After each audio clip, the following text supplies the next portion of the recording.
Okay, so after partitioning, the other technique for memory management is paging. Okay, so in simple basic paging involves dividing both physical and logical memory into fixed size blocks, frames, and pages, respectively.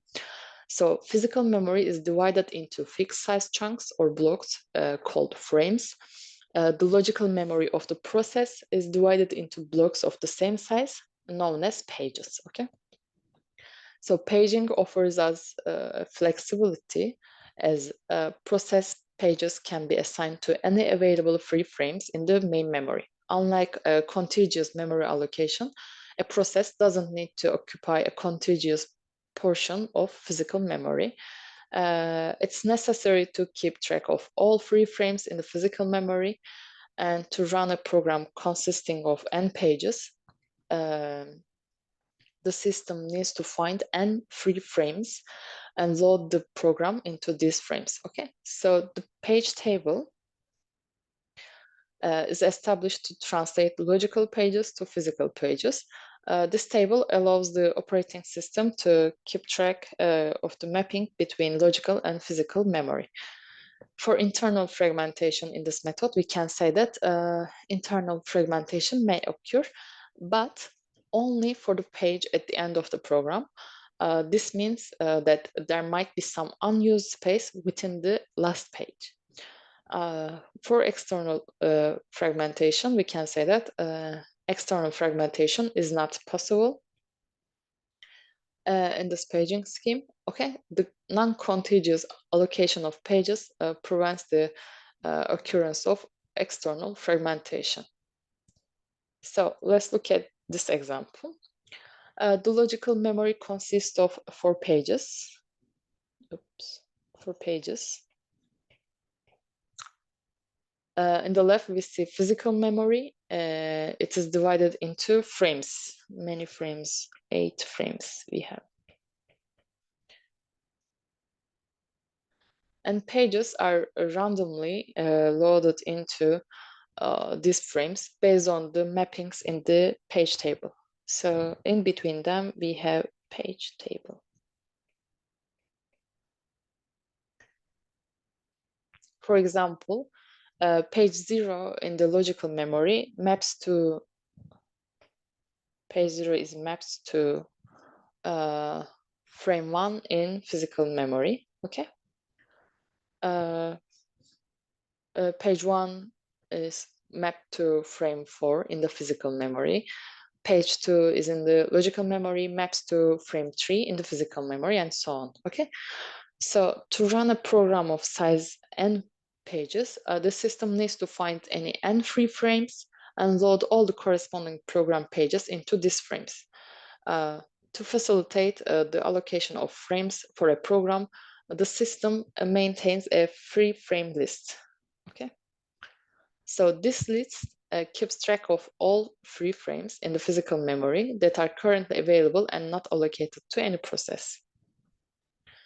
So in this figure, initially the free frame list starts with frames 14, 13, 18, 20, and 15. A new process has arrived. Okay, a new process has arrived, which is a program of size 4 pages. Size of 4 pages. After allocation, okay, the free frame list is updated and the frames 14, 13, 18, and 20 are no longer free. And we see that after allocation, only frame 15 is free as listed in this list. Okay, the page table for the new process is updated with frames allocated. Okay. So as you remember from computer architecture course, in a paging system, the logical address becomes a relative address when the page size is set to power of 2. So for instance, if a system is using 16-bit addresses and the page size is 1K, The offset required for addressing within a page would be 10 bits. This 10 bits. Consequently, the remaining bits are available for the page number. So with a 16-bit address, the breakdown involves using the 10 least significant bits as offset.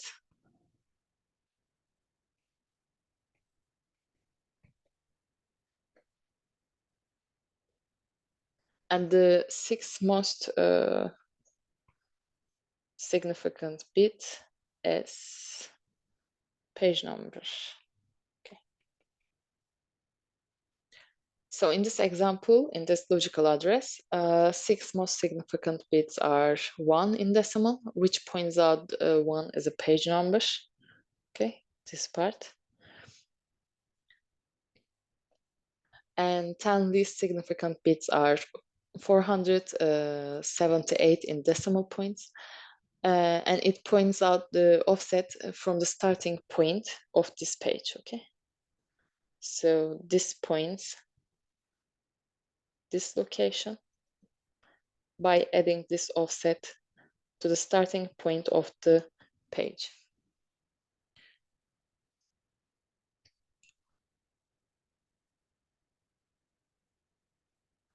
So let's look at this. The page number 000 and 1 is used to index a process page table. Okay.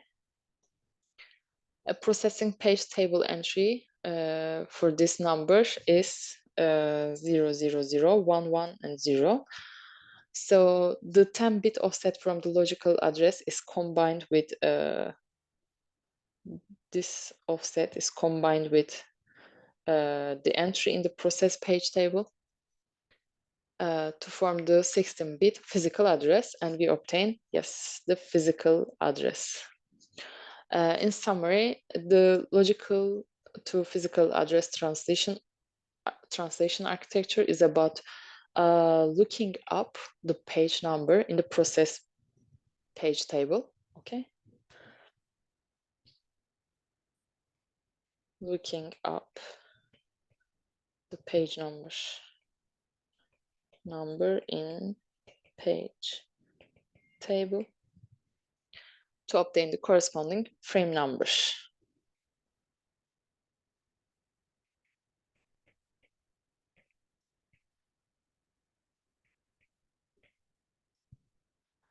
The offset from the logical address is then combined with the frame number to create the physical address. So there's also some discussion about how to implement page table.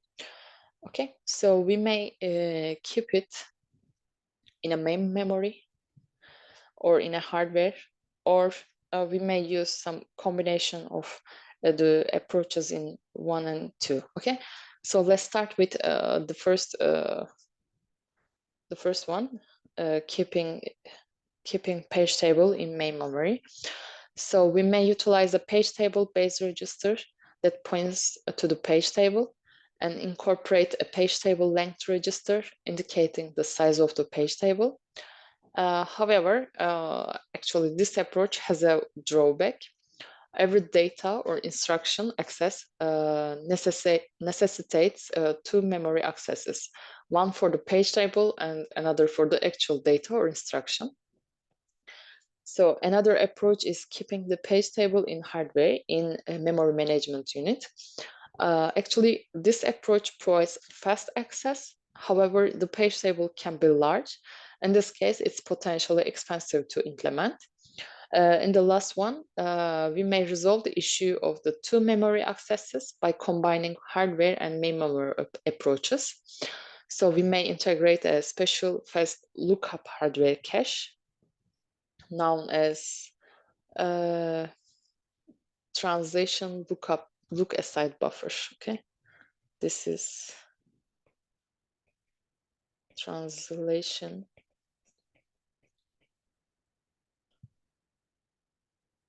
look aside buffer.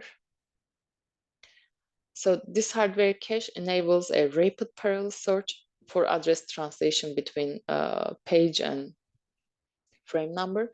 If the page number is present in the associative register, it retrieves the frame number directly.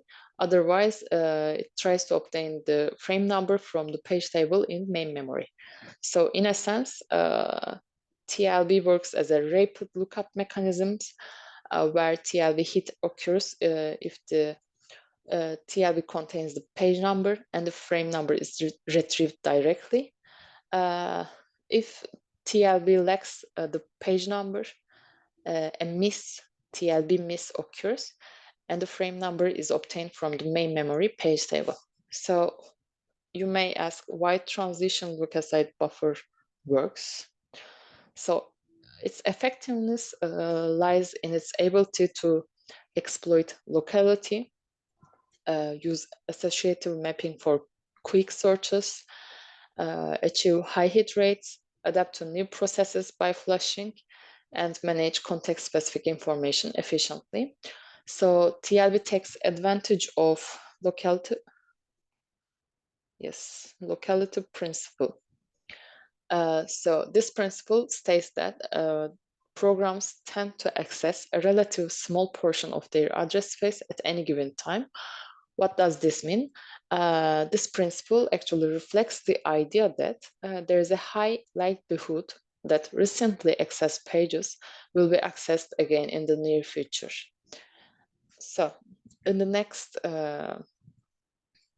we can say that the TLB employs a associative mapping hardware to simultaneously query all TLB entries to find the match or hit on the page number. This parallel search capability allows for rapid access to frame numbers when translating logical addresses to physical addresses. And in general, TLB hit rates are typically high, often exceeding 900%. This high hit rate indicates that a significant portion of memory accesses can be satisfied directly from the TLB cache. So it minimizes the need to access the main memory page table. Also, TLB must be flushed each time a new process enters the running state. This step is essential to prevent the TLB from containing outdated or some irrelevant entries related to the previous process. So it's flushed each time a new process enters the running state. Lastly,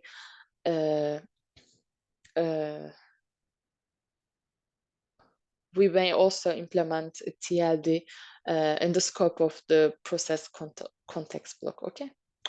So this is it for paging. So we now start our discussion on segmentation technique.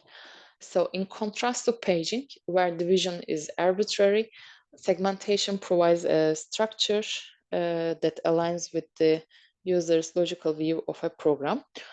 So a program in segmentation is seen as a collection of segments, distinct units that represent different aspects of the program's functionality.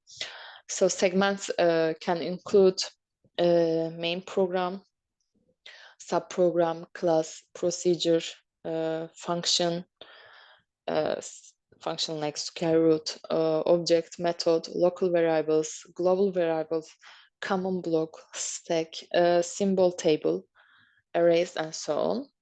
So each program is divided into blocks of non-equal size, known as segments. Segments represent logical units within the program, and their sizes are determined based on the program structure and requirements. So the sizes of each element can be different, okay?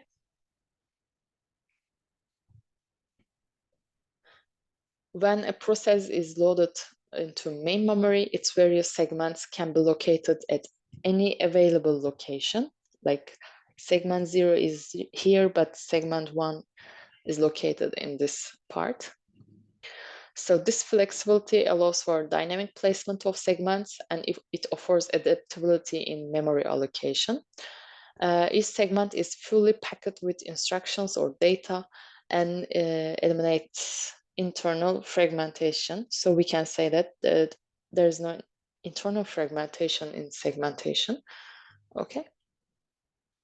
So internal fragmentation, remember that it refers to unused memory within allocated segments, and simple segmentation mitigates this issue. On the other hand, external fragmentation is present in segmentation.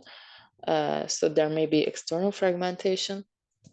Fortunately, the impact of external fragmentation can be reduced by using smaller size segments. Okay. So this is how the segmentation works in a memory management. So to summarize all of them, in partitioning, we saw that the logical address is relative to the beginning of a specific partition. Okay. In paging, the logical address is divided into a page number and an offset within the page. In segmentation, the logical address is composed of a segment number and an offset within the segment. But the sizes of segments can differ, okay, in contrast to paging. So each technique provides a different approach to managing memory and organizing logical addresses based on the system requirements, of course.